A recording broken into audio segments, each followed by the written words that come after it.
Hello friends, आप Mukesh Goyal. I hope कि आप सारे बहुत अच्छे हैं। और फ्रेंड्स, आज हम बात करेंगे जो दिसंबर 2023 में एग्ज़ाम आपका होना है उसमें क्या कंसेप्ट्स हैं, जो अभी एग्ज़ाम हो उसमें नए नए कंसेप्ट्स क्या आ रहे हैं, किस तरह से क्वेश्चंस का फॉर्मेशन हो रहा है और कैसे हमें बेसिक से एडवांस चीज़ों को सीखना है। और कुछ क्वेश्चंस करेंगे और उन क्वेश्चंस के कंसेप्ट को समझने की कोशिश करेंगे, रटने की कोशिश नहीं करेंगे। तो बहुत शांति से सुनना है, इम्पोर्टेंट सेशन रहने वाला है और अपना चित्त शांत रख के पढ़ाई करें, ठीक है। चलो, आपकी स्क्रीन पे एक पहला क्वेश्चन है, इस क्वेश्चन को देखिए आप। ये क्वेश्चन क्या कह रहा है?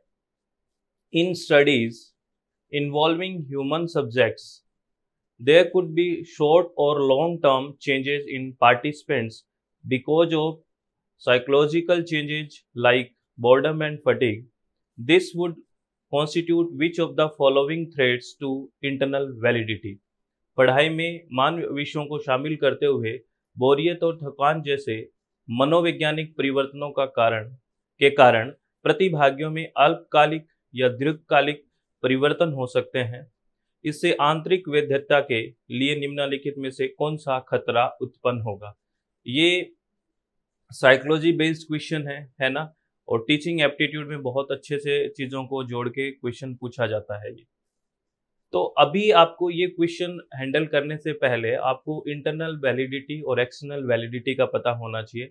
और ये जो इंटरनल वैलिडिटी और एक्सटर्नल वैलिडिटी है, यानी कि आंतरिक और बाह्य वैधता है, इसको हम रिसर्च एप्टीट्यूड में भी पढ़ते हैं और साइकोलॉजी से लिंक करके टीचिंग एप्टीट्यूड में भी आता है। तो सबसे पहले आपको इंटरनल वैलिडिटी और एक्सटर्नल वैलिडिटी का पता होना चाहिए, तभी आप इस क्वेश्चन को अच्छे से हैंडल कर पाओगे। और फिर आपको ये पता होना चाहिए कि थ्रेड्स क्या हो सकते हैं इनवैलिडिटी के, क्योंकि ये इंटरनल वैलिडिटी के थ्रेड से रिलेटेड क्वेश्चन है, यानी कि क्या खतरा हो सकता है। इसका क्वेश्चन का मैं आंसर बता देता हूँ, अगर आपको आ गया हो तो आप भी रोक के आंसर कर दें और मैं फिर इसको एक्सप्लेन अच्छे से करता हूँ। इसका आंसर है मैच्योरेशन थ्रेट, यानी कि परिपक्वता खतरा है। इसका राइट आंसर तो फर्स्ट है। तो चलो, ये कैसे है इसके बारे में हम जानते हैं। सबसे पहले हमें इंटरनल और एक्सटर्नल वैलिडिटी के बारे में पता होना चाहिए। आंतरिक और बाह्य वैधता होती क्या है बेसिकली। नाम से वैसे कुछ कुछ पता तो लग रहा है आपको, लेकिन फिर भी इसको शब्दों में डिफाइन कर देते हैं। इंटरनल वैलिडिटी की अगर बात करें, यानी कि आंतरिक वैधता की अगर बात करें, तो सीधा लिखा हुआ है refer specially to whether an experimental treatment condition makes a difference और not and whether there is sufficient evidence support the claim. कह रहा है कि आंतरिक वैधता विशेष रूप से संदर्भित करती है कि जो प्रायोगिक या उपचार या स्थिति से कोई फर्क पड़ता है या नहीं, और दावे का समर्थन करने के लिए पर्याप्त सबूत है या नहीं। ये अगर दिमाग में घोच पोच हो गया हो, ऐसा दिक्कत हो गई हो, तो इसको बिल्कुल सिंपल शब्दों में पढ़ने की कोशिश करते हैं। सिंपल शब्दों में क्या है, बेसिकली इंटरनल जो वैलिडिटी होती है, जैसे कैजुअल रिलेशनशिप होता है ना, कोज एंड इफेक्ट, तो वो उसकी बात कर रहा है कि ये इस कोज की वजह से ये इफेक्ट हो रहा है, यानी कि एकदम स्पेसिफिक वे से काम करने की बात कर रहा है आंतरिक रूप से। जबकि जो एक्सटर्नल होगा वो जनरलाइजेशन की बात करेगा कि ये जो ट्रीटमेंट और कंडीशन के जो रिजल्ट आए हैं हमारे पास, जो ये सामान्यीकरण हो सकता है कि नहीं, ये जनरलाइज हो सकता है कि नहीं, ये बेसिकली एक्सटर्नल की बात करेगा।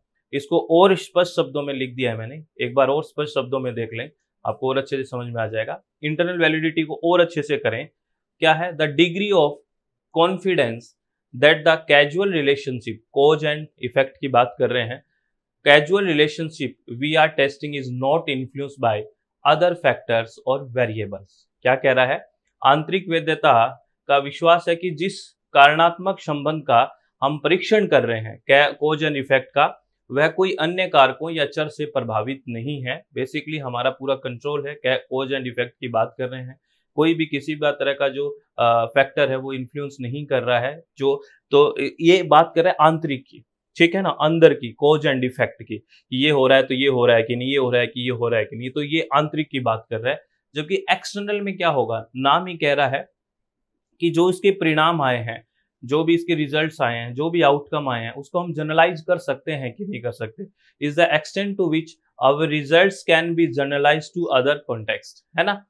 The validity of our experiment, ये एक नोट की तरह याद रखना कि ये आपसे पूछा जा सकता है स्टेटमेंट वगैरह में, ये रिसर्च एप्टीट्यूड में भी पूछा जा सकता है, बहुत इंपॉर्टेंट है। क्या है, कोई भी जो हम एक्सपेरिमेंट करते हैं उसकी वैलिडिटी है वो किस पे डिपेंड करती है, बेसिकली एक्सपेरिमेंट डिजाइन पे, प्रयोगात्मक डिजाइन पे निर्भर करता है, ये भी आपको ध्यान रखना है। तो एक्सटर्नल और इंटरनल के बारे में कुछ बात समझ में आई। इंटरनल तो एक तरह से आंतरिक हो गया, कोज एंड इफेक्ट की बात हो गई कि कोई वेरिएबल इन्फ्लुएंस कर रहा है कि नहीं। और जो एक्सटर्नल वैलिडिटी की बात है वो ये कहने की कोशिश कर रहा है कि जो आपके आउटकम्स आए हैं, जो आपके रिजल्ट्स आए हैं, वो आप जनरलाइज यानी कि सामान्यीकरण कर सकते हैं कि नहीं, एक्सटेंड करना किसी चीज को। ठीक है, चलो बहुत बढ़िया। और बात करते हैं इसके बारे में, थ्रेड्स के बारे में। ये क्वेश्चन था ना, थ्रेड्स, है ना। तो अगर मैं बात करूं इंटरनल वैलिडिटी की, क्योंकि ये क्वेश्चन इंटरनल वैलिडिटी से संबंधित था, अगर मैं आंतरिक वैलिडिटी की बात करूं, आंतरिक वैधता की बात करूं, तो आंतरिक वैधता के लिए क्या क्या थ्रेड्स हो सकते हैं, ये देखो 7-8 लगभग थ्रेड्स हैं। ये हो सकता है, क्या क्या थ्रेड्स हो सकते हैं, history, maturation, instrumentation, testing, selection bias, regression to the mean, social interaction and attrition. ये सारे के सारे क्या है, थ्रेड्स है इंटरनल वैलिडिटी के लिए।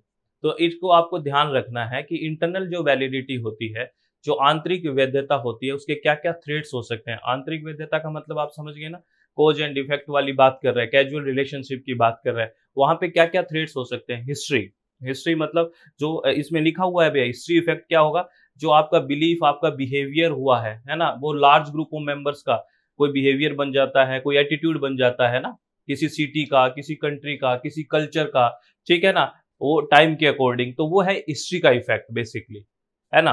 तो और एक जो इसमें आया ना मैच्योरेशन इफेक्ट, जो इसका आंसर गया है, परिपक्वता का प्रभाव, ये बेसिकली क्या है, ये हिस्ट्री इफेक्ट जैसा ही है, लेकिन इसमें जो चीजें हैं वो क्या है, ये बेसिकली स्मॉल ग्रुप के लिए होता है, इसमें लार्ज ग्रुप नहीं होता, और या किसी स्पेसिफिक पर्सन के लिए हो सकता है, और ये शॉर्ट टाइम के लिए भी मिल सकता है और लॉन्ग टाइम के लिए भी मिल सकता है। जैसे फटीग आना, ये शॉर्ट टाइम के लिए हो गया, या जैसे कोई लॉन्ग टर्म के लिए, जैसे पुबर्टी आती है, जैसे जब हम एडोलसेंस वाली बात, प्यूबर्टी की जो अवस्था आती है, तो वो थोड़ा लॉन्ग टर्म चलता है। तो ये मैचुरेशन इफेक्ट है परिपक्वता का।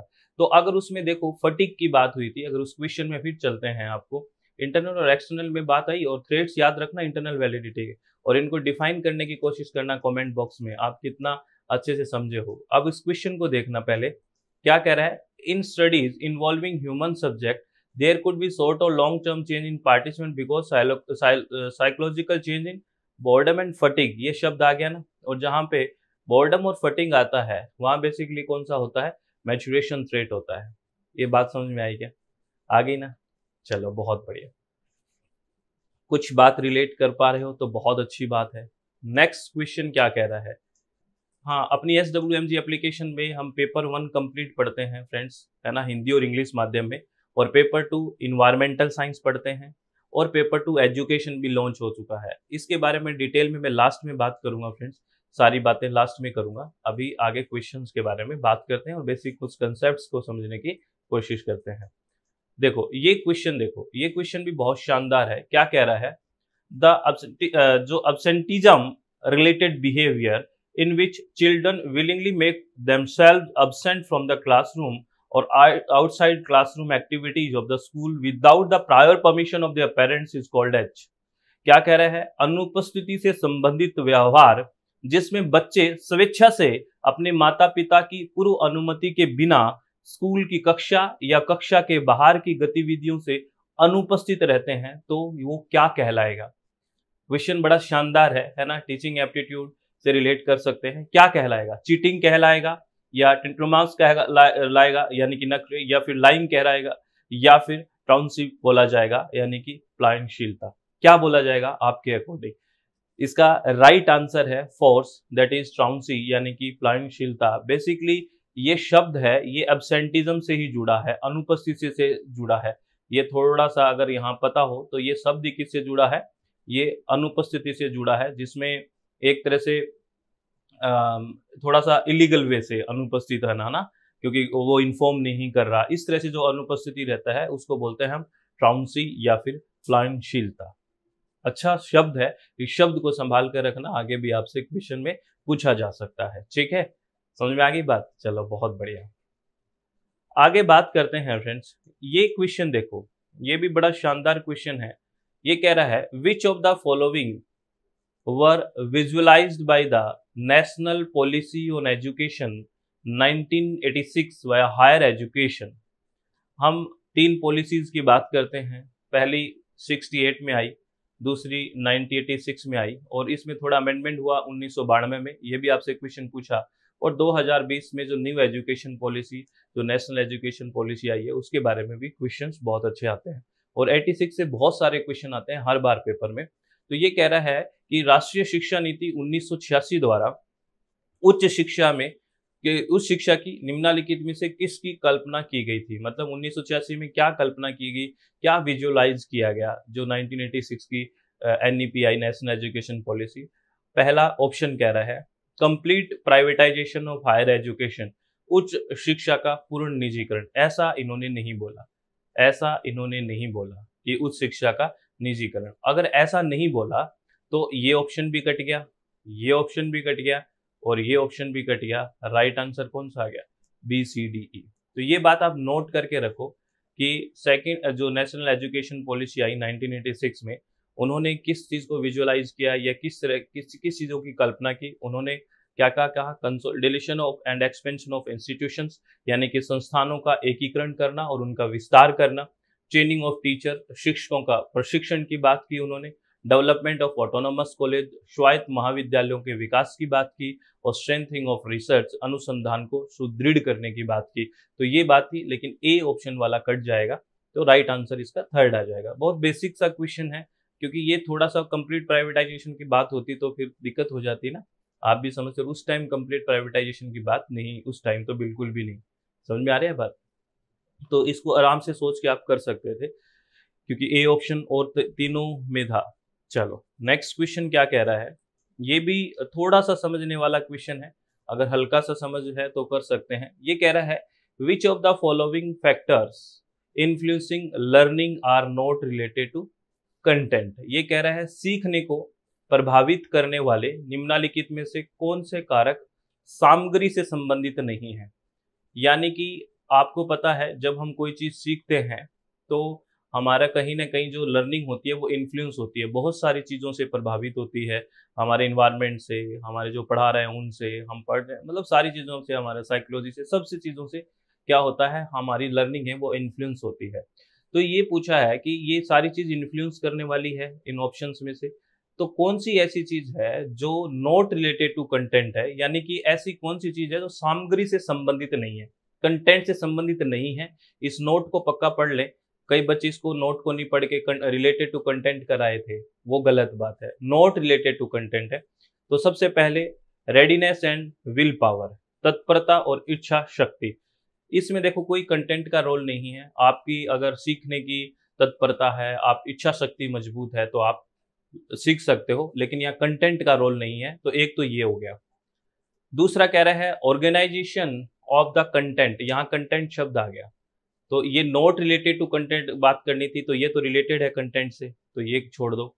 Basic potential of the learner, शिक्षार्थी की मूल क्षमता, बिल्कुल ये इसमें कहीं कंटेंट का जिक्र नहीं है, तो ऐसा ही ऑप्शन हमें चाहिए, ये भी हो गया।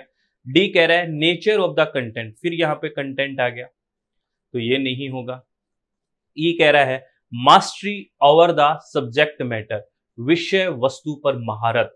अब यहाँ पे थोड़ा सा आप कंटेंट को मत जोड़ देना। ये अब ये कह रहा है कि जो जिसकी मास्टरी है वो आपको जो पढ़ा रहा है ना, उस विषय में उसको नॉलेज है कि नहीं, बात उसकी कर रहा है, कंटेंट की बात नहीं कर रहा। उसको कितना वो आ रहा है, वो आपको पढ़ा रहा है उस कंटेंट की नहीं, वो मास्टरी कितनी है उसकी। तो यहाँ पे भी डायरेक्टली कंटेंट का रिलेशन नहीं है, तो ये भी आ जाएगा। तो राइट आंसर क्या आ जाएगा, ए सी और ई, ए सी और ई राइट आंसर आ जाएगा। ठीक है, यानी कि ये फोर्थ ऑप्शन आ गया। और वैसे भी बी नहीं आना, ठीक है, और डी नहीं आना, तो देखो ये तीनों में ही था, तो ये भी कट गया। ऐसे एलिमिनेशन मेथड से डायरेक्ट क्वेश्चन कर सकते हो, ये भी अच्छा तरीका था करने का, ऐसे भी कर सकते हो आप। ठीक है, नेक्स्ट क्वेश्चन, ये लॉजिकल रीजनिंग का क्वेश्चन है। ये क्या कह रहा है, डिडक्टिव आर्ग्यूमेंट आइदर वैलिड और इनवैलिड, निगमनात्मक तर्क या तो अमान्य है या मान्य है, या फिर इसको और शब्द यूज कर सकते हैं, अवैध या वैध है। ठीक है, तो आपको पता है कि जहाँ पे भी हम आर्ग्यूमेंट की बात करते हैं तो वहाँ पे वैलिड और इनवैलिड जैसे शब्दों का प्रयोग होता है, इसमें कोई दोहराई की बात नहीं होती। लेकिन जहाँ पे स्टेटमेंट जैसे शब्द आ जाए, वाक्य, वहाँ ट्रू और फॉल्स का होता है। तो ये बिल्कुल ठीक है कि डिडक्टिव आर्ग्यूमेंट या तो वैलिड होगा या फिर इनवैलिड होगा, ये बिल्कुल ठीक है। वैलिड कब होगा? वैलिड जब होगा जब वो परमिसेस को फॉलो करता है तो वैलिड होगा, वैध होगा, पूर्व पक्ष वाक्य को अगर फॉलो करता है तो। और इनवैलिड कब होगा? जब वो पूर्व पक्ष वाक्य को फॉलो नहीं करता तो वो इनवैलिड हो जाएगा। तो ये सही बात है, आर्ग्यूमेंट है जो डिडक्टिव आर्ग्यूमेंट है या तो वैलिड होगा या इनवैलिड होगा, बिल्कुल ठीक बात है। आर कह रहा है ए वैलिड डिडक्टिव आर्ग्यूमेंट, ऐसा वैलिड आर्ग्यूमेंट, डिडक्टिव आर्ग्यूमेंट जो वैलिड है, that also has all true premises is called sound. ये कह रहा है कि एक वैध है निगमनात्मक तर्क जिसमें सभी आधार हैं वो ट्रू हैं, सच्चे हैं, जो परमिसेस हैं, तो उसको हम ठोस तर्क कहते हैं, यानी कि साउंड बोलते हैं। बिल्कुल एक अगर कोई आर्ग्यूमेंट वैलिड है और उसके सारे परमिसेस हैं वो ट्रू हैं तो उसको हम साउंड ही बोलते हैं, यानी कि बिल्कुल ठोस है। ये भी बिल्कुल बात ठीक है। ये दोनों स्टेटमेंट ठीक है, लेकिन आप अगर इसका रिलेशन देखोगे तो आर है वो ए को कहीं से एक्सप्लेन नहीं कर रहा। आर ए को एक्सप्लेन कब करता? आर ए को एक्सप्लेन तब करता जब ये लिखा था कि वैलिड आर्ग्यूमेंट वो होगा जो परमिसेस को फॉलो करेगा, इनवैलिड वो होगा जो नहीं करेगा। अगर इस तरह की बात आती तो हम कह सकते थे कि आर है वो एक्सप्लेन कर रहा है ए को, इसलिए ए भी ठीक है, आर भी ठीक है, लेकिन यहाँ पे एक्सप्लेनेशन नहीं है कोई भी आर का, ठीक, ए का। आर कोई एक्सप्लेन नहीं कर रहा, वो अपनी बात कर रहा है, ऊपर वाला अपनी बात कर रहा है। तो both A and R correct and R is not the correct explanation of A, तो इसलिए इसका सेकंड ऑप्शन आ जाएगा। ठीक है, ये बात समझ में आ गई फ्रेंड्स आप लोगों को? चलो बहुत बढ़िया। अब आप लोगों को फ्रेंड्स मैं SWMG एप्लीकेशन के बारे में इंफॉर्मेशन दे देता हूं, जिसपे आप कंप्लीट पेपर 1 पढ़ते हैं, पेपर 2 इन्वायरमेंटल साइंस पढ़ते हैं और पेपर 2 एजुकेशन भी स्टार्ट हो चुका है। तो अगर आप विलिंग हैं तो सुन सकते हैं। उसकी फीस वगैरह के बारे में, वैलिडिटी के बारे में सारी मैं बातें अभी बता देता हूँ, कैसे क्या क्या करना है। बेसिकली प्ले स्टोर में अपनी ऐप है जिसका नाम है SWMG। आप प्ले स्टोर में जाइए और इसको इंस्टॉल करके रजिस्टर नाउ पे क्लिक कर दीजिए। ठीक है, उसके बाद आपका नाम भर दीजिए, फोन नंबर, आपका ईमेल एड्रेस और आप खुद का पासवर्ड कोई भी आप क्रिएट कर सकते हैं। उसके बाद रजिस्टर नाउ पे क्लिक करते हैं। उसके बाद आप कोर्स बटन पे क्लिक करोगे और स्क्रॉल करते जाओगे तो आपको सारे ऑप्शंस दिख जाएंगे। जैसे पेपर 1 की फीस वगैरह की अगर मैं बारे में बात करूं तो अभी जो पेपर 1 की फीस है, अभी हमारे को ऑफ हमने बढ़ाया है, ये 25% तक ऑफ है आपका। और वो ऑफ कब तक है? आपको 20 जुलाई तक ये ऑफर है। कब तक है? 20 जुलाई तक आपको ऑफर है।